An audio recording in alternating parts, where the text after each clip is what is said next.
So our threat landscape. So Anisa always puts out a report of the biggest threats from the last year. And in my opinion, it never changes or slightly changes.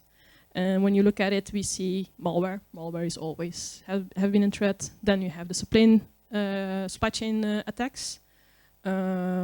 Social engineering, ransomware, the classic stuff, right? Now with the age of AI, so we're going to go into the AI part. Who thinks this is still relevant? All these points, how relevant are these? Are they relevant, yes or no? Are they extra relevant? Okay. I don't have to preach anymore. That's, so when you look at it, we have evil AI, evil people doing evil stuff with technology, like always. I actually received yesterday a very, very elaborate, like a very well built phishing email from a bank which I'm not a client of. And it looked really realistic, has very little typos. The language was quite okay, so I think they actually used AI to build the email, took the HTML from the page and then just put it on the email, which is quite cool to see in real life, as long as you don't click on the link. But yeah, the scary side also has a fun side. It means that you can also protect yourself with AI, from AI. So we have War of the Machines coming. A lot of people are talking about that, but AI can have use in good and use in bad. And I think Maxxton also has certain applications of doing good with AI. Yeah, so what we have seen most, or what I have seen most at Maxxton is phishing. And that's phishing, of course, hopefully to get ransomware in, malware, whatever they want. And what we decided some time ago is to fight AI with AI. Because back in the day, writing a good phishing email would take you a few hours.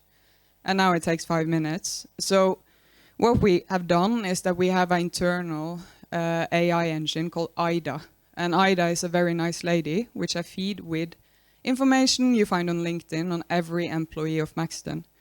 And IDA then, based on the risk score of every employee and based on their behavior and how they interact with the emails, will send out new phishing attempts to the employees constantly. And since last year, we have sent out around 5,000 emails. It's a very low click rate so far. So people are learning. You can see if vacation, for example, it goes up. People are more relaxed. But we do that to constantly train and use AI against what we see, that we get more AI targeted attack against us as well. And for every employee, I have an email once a month, which goes to me and some key people, which says how it's going with the company and how the statistic is on how robust we are against those kind of attacks. And also for AI defense, I don't believe that you can invent the wheel yourself. You have to be a huge, huge company to do it. So what we have done is to leverage on Google, because we are in Google Cloud, and we take advantage of a giant, standing on the shoulder of a giant, as they say.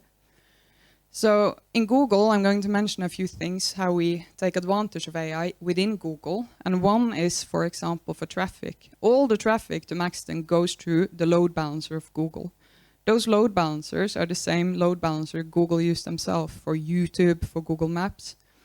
And since we have all the traffic in there, Google does abnormality detection on the traffic. So say if right now we have a DDoS attack going, our load balancers can handle it, because it's Google load balancer, but we will also get an alert, and I'll get a report, and I'll see in a security command dashboard that we have an abnormal traffic spike compared to our normal traffic on a normal day like this.